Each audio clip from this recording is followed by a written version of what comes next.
It was a joyous celebration. A crowd of over 400 people packed Joyao Restaurant in Seattle's Chinatown International District to honor the city's mayor. There were cheers, music, and dancing people, even a dancing dragon.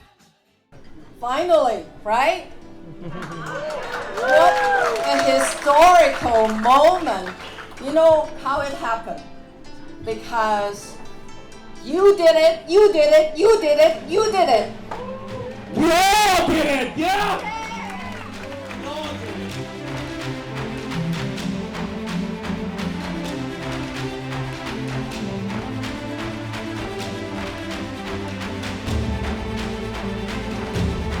Do you know who was our dragon head? Chief of Police Diaz! Yeah!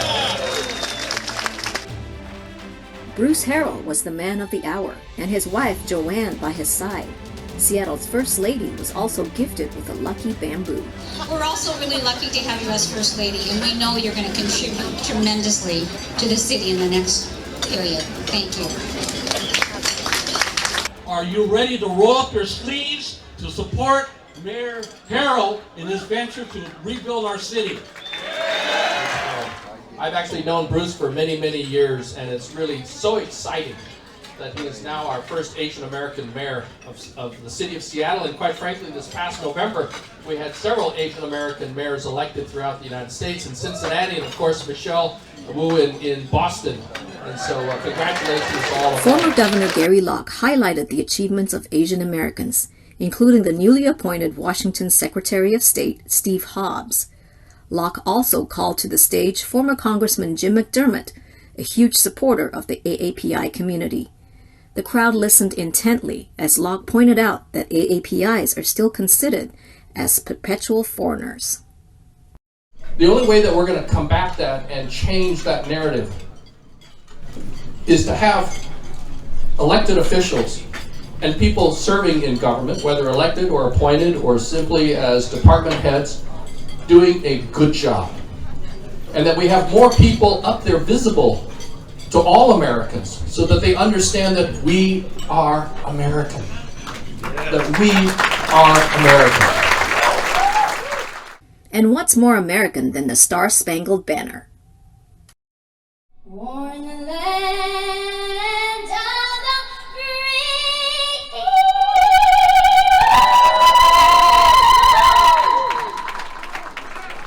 And the home of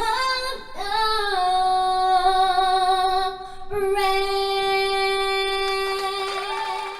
9-year-old April Zong wowed dinner guests with her incredible rendition of the national anthem. Japan Consulate General Hisao Inagaki offered his congratulations to Bruce Harrell. This is another historical milestone for the AAPI community.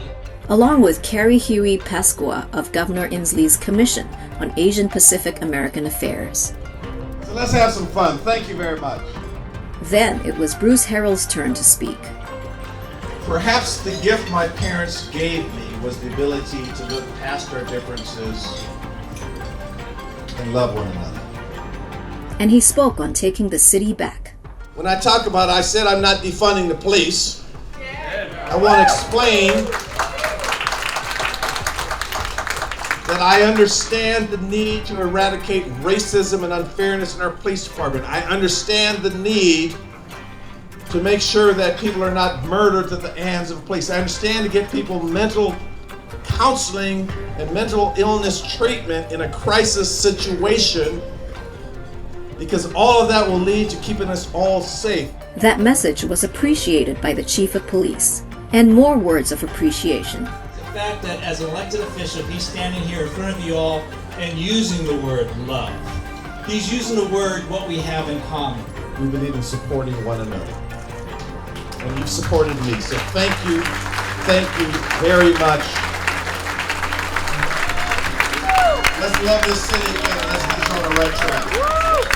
Stay. And finally, a plea to Bruce Harrell to remember the AAPI community. Bruce, now that you have won, you have to bring good fortune to CID and the Asian community.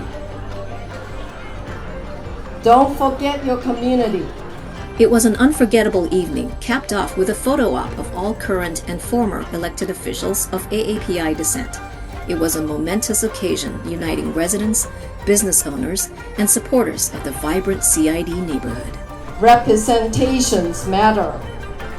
We trust that you would do the right thing and the best in 2022, the year of the tiger. Good night.